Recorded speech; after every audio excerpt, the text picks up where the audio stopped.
Hello, everyone. I hope that you're doing well. Today, we dive into the mechanics of decision tree and random forest. These are two machine learning algorithms, supervised learning, although the random forest also can handle unsupervised learning as well. We also explore how we can harness random forest for feature importance determination. So let's begin. So a decision tree is an algorithm for supervised learning. It uses a tree structure in which there are two types of nodes, a decision node and a leaf node. The decision tree begins with an initial question or a subsequent question like, is it long period swell or is it wind favorable? Is this an orange or is this an apple? And it's basically a decision node showing which decision we are going to make. These nodes guide one toward a final decision represented by a leaf node, observing a line with yes or no branches based on the criteria that has been defined. The aim here is to optimize the data split using the algorithm like CRT or CART, evaluating using metrics like as Gini impurity or mean square error.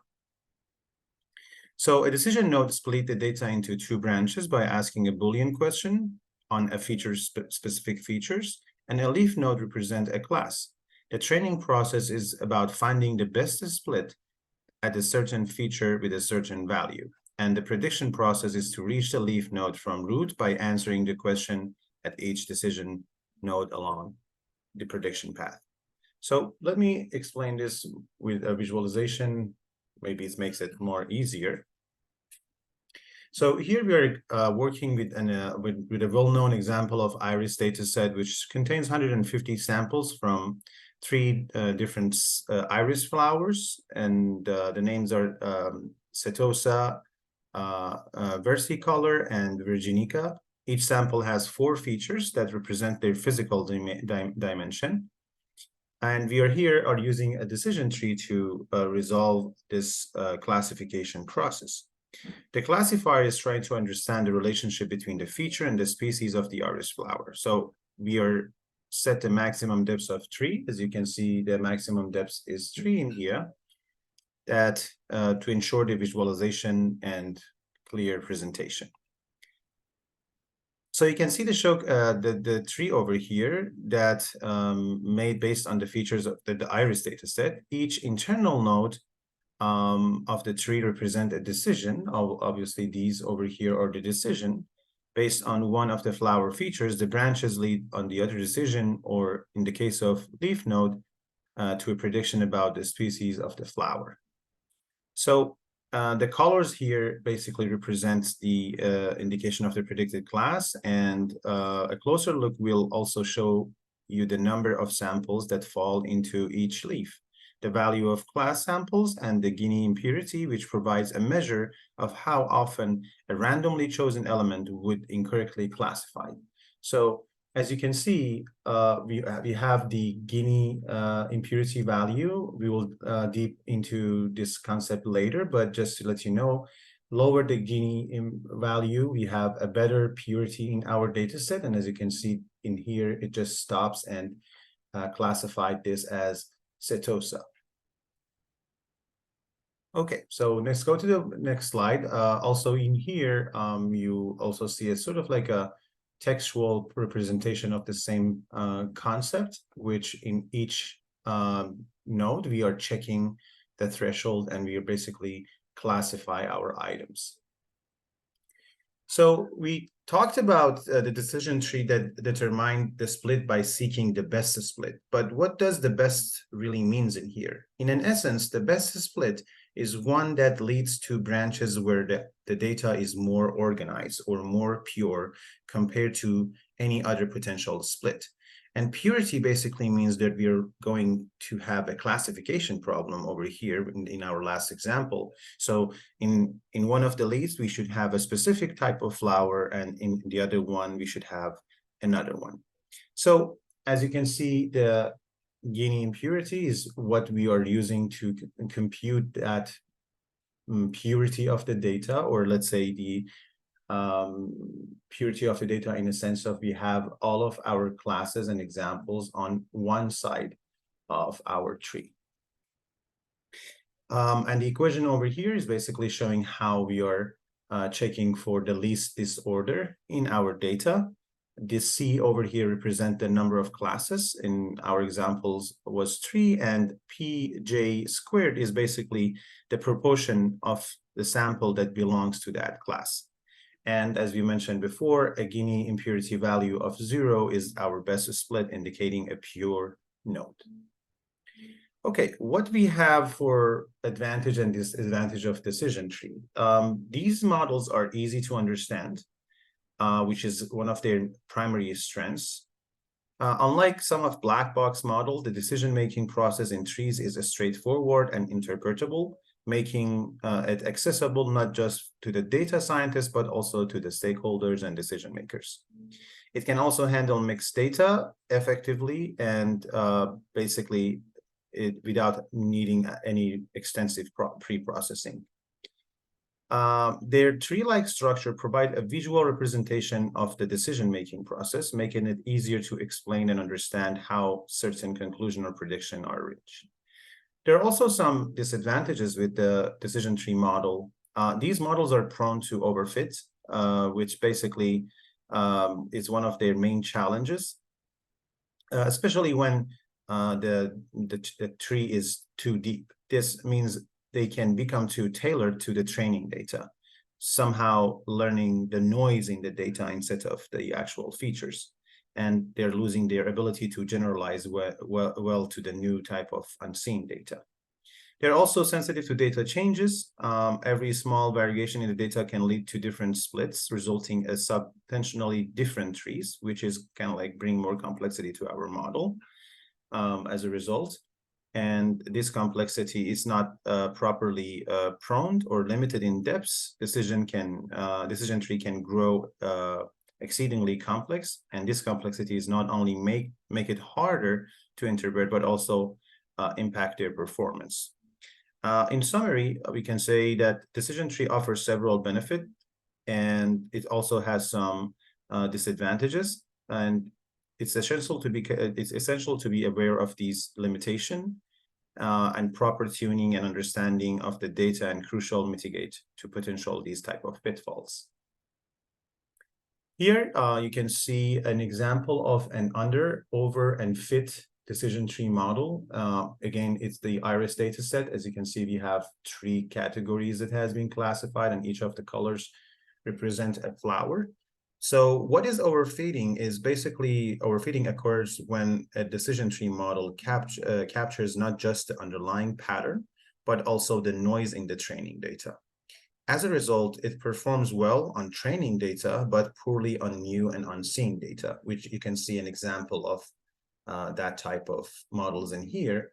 We're going to talk about the hyperparameters in decision tree and random forest later, but at the moment, just knowing that max depth is 1 is basically that the maximum depth of a tree could be 1. Here we have a max depth of 3, and in here we don't have any constraint. So the complex trees that we mentioned, they have many branches and they can memorize the training data. There's also another problem that could happen and result in overfeeding, which is having small number of samples. So when branches are based on only a few data points, they might be making decision on random variation. But how we can solve this problem? We can do pruning, which is basically trim the branches that have little importance to reduce the complexity. So again, we are reducing those branches that are not related. We can also tune the max depth, so we can set the maximum depths. And again, let me go back here. So here we had a max depth of 3. So as you can see, this is my initial node. So 1, 2, and 3, and that shows how we have 3 depths. We also can minimize the split size. We can define a minimum number of samples required to make a further split. There are also methods such as cross-validation and sample methods such as random forest that we are going to explain in the next slide. Okay, now random forest, the reason that we first started with decision tree and we started our presentation by that is because simply the random forest is a collection of many trees. And unlike the decision tree, which has a single tree, random forest, as you can see in this example, it has consists of multiple trees, and you basically can think of it as a forest, which the name is actually resembling.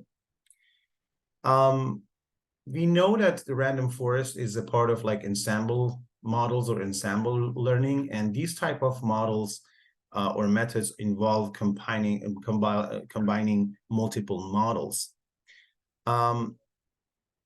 And to explain how the random forests basically work, it's in the way that we have a number of trees. Usually we call them estimators, and we can have like an infinite number of estimators. And each of these trees is trained on a different subset of data and features. It's worth mentioning that in decision tree, we are using the whole data set to train the model. But in random forest, for each of these trees, we are using a subset of data and features. And this approach ensures that each tree learns differently, capturing various patterns and important data. There are also another thing about random forest, which is consensus decision. And that's happened when we're making the prediction. So the random forest doesn't rely on the results of a single tree. So we do have a consensus in our model. Instead, it takes into account the output of all the trees, as you can see, tree here. For classification is different, but it's using the same idea. It's basically conducting a voting system that majority of the votes is the final prediction. But for the regression models, we are basically getting an average of the output. So to make it simple, for classification, we are taking the vote, and the majority of vote will be our result, while in the regression, we are basically averaging the final result for each tree, and the metrics could be MSE or root mean square error. So in essence, random forests leverage the power of collective decision-making by combining the insights of multiple trees.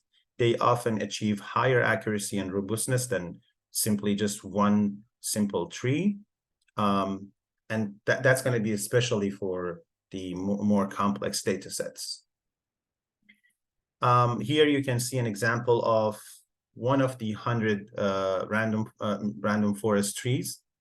While it's just a small part of the ensemble, it represents of the decision-making process with the random forest. At the very top of the root node, this is where our tree begins in decision-making process. Based on one of the flowers features, as we move down the tree, each internal node represents a decision based on the feature threshold. And feature threshold could be the petal length here, for example. And basically, that's leading us to making a decision based on this threshold. And following each branch, based on the decision, we lead to further depth in our data. So let's talk about the leaves, and these are the terminal nodes. So these are the leaves, you know, this one, this one, this one, and this one, and this one. They are our leaves, and they are our terminal nodes where final decisions are made. The color in each leaf node represents the class that leaf is belonged to. And you'll notice some nodes are purely on one color. So as you can see, this side is all in the same class. And this one is also from the same class in over here. But overall, we can see that we don't have many of the same class in each of the branches. But some might be mixed, as we have it in here. And that's basically represents the uncertainty or mixed samples. So samples are the number of nodes within each basically tree, and the Gini values that you can see over here, basically we are looking for a lower Gini value in our leaf node, suggested that the tree is more confident in its prediction. So this leaf is really confident in its prediction. You can see the Gini value is 0, same as here, and same as these two, and this one over here. But in internal leaves, you can see that the Gini impurity is like more than 0, and that indicates that the node is not confident about the decision that they are making. Okay, so let's talk about the hyperparameters that we have in this 2 model. One of them, as we talked before, is max depth, and it's simply just the depth of the tree. And it really helps to control overfeeding in decision tree model. There are also minimum sample split, as we talked before, and it's the minimum number of samples needed to split the node. Both model has this value. And we also have the minimum sample for the leaf, which is actually the minimum number of sample required at each leaf node. And again, both model has this hyperparameter as well. But the remaining part, which is number of estimators and bootstrap and max features, are belong to the random forest. And estimators are number of trees. The bootstrap hyperparameter is whether trees are built on bootstrap samples or not. And the max features is max number of features considered for splitting the node. Okay, so we also have overfeeding in random forest, but the randomness in random forest somehow captures this overfeeding or underfeeding. What you see here in this example is that on the left plot, you see the underfeeded model. The reason could be that the model was too simple to capture underlying trend or patterns in the data. And this happens when you have a tree or a forest in your random forest with few trees, or the trees are too shallow, they're not too deep. It's essentially not leveraging the power of random forest. How we can resolve it? We can increase the number of estimators, and we can allow the trees to grow deeper or use more features. And sometimes if we do this too much, we could be overfeeded. And as you can see the plot of overfeeding on the right image.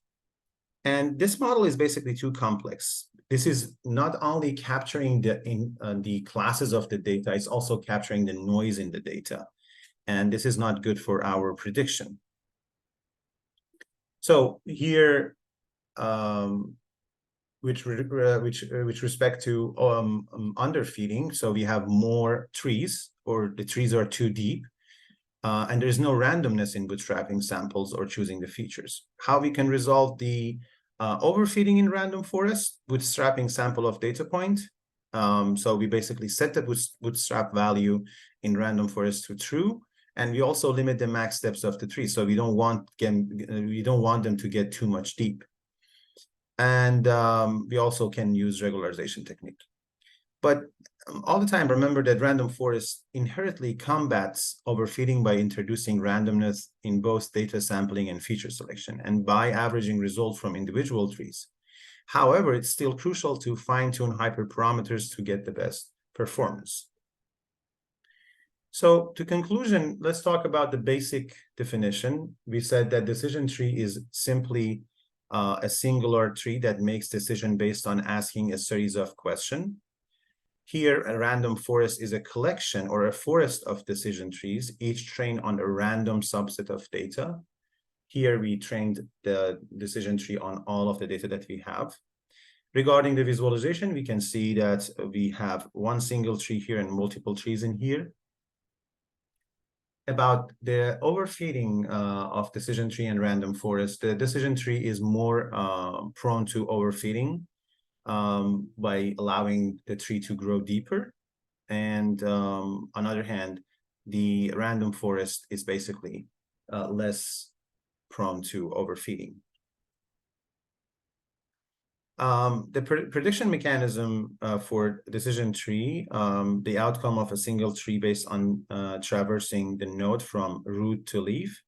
And for the classification, we basically use the majority of the classes in random forest.